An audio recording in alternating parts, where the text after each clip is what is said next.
South Korea's Ministry of Patriot and Veteran Affairs revealed last week that it will inspect several sites in China related to Korea's independence movement to see how well they have been preserved. Hong Yoo visited some sites in the city of Harbin to check it out for herself.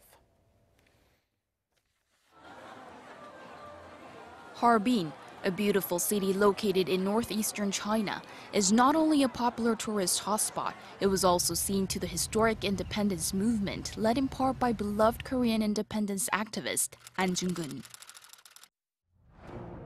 Ahn was the hero who helped wrestle Korea's sovereignty back from Imperial Japan.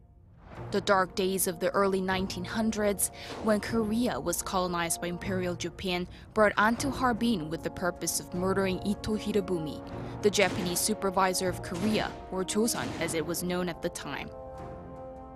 Harbin train station looks a little different today, but it was here in 1909 where Ahn shot Ito, a historic event for South Korea's struggle for independence from Imperial Japan.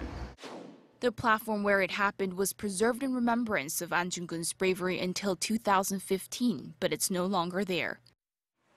Even the AhnJung-geun Memorial Museum that opened in the station in 2014 has been removed. The museum has been temporarily relocated inside Harbin Korean National Art Museum.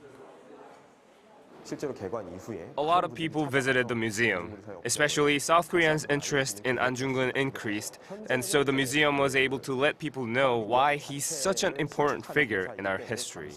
That's why we're trying our best to make sure the museum gets its place back when construction is complete.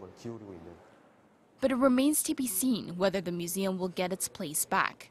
It will have to wait until reconstruction work is finished in 2020.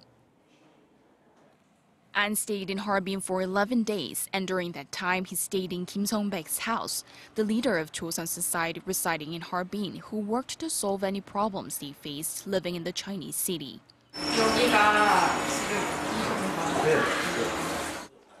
Yet this house, that's such an important part of Korean history, has not been preserved at all.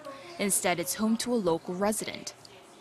Likewise, all these historic places that show Ahn's movement in Harbin are not being well managed.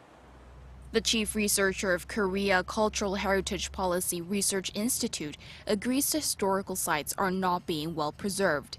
In order to manage our historical sites efficiently, a private sector foundation must be created that is composed of experts in the field. The government's role would be to support this foundation monetarily. This would improve the foundation's overall management. In fact, historical sites in Harbin were mostly taken care of by Korean activists until the early 2000s. Government efforts only started when the public demanded they support the work of Koreans trying to preserve the sites. With the uncertainty in the air, it's hoped the government can cooperate with the private sector to preserve and effectively manage these historical sites that are so dear to Koreans around the world. Hong Yoo, Arirang News, Harbin.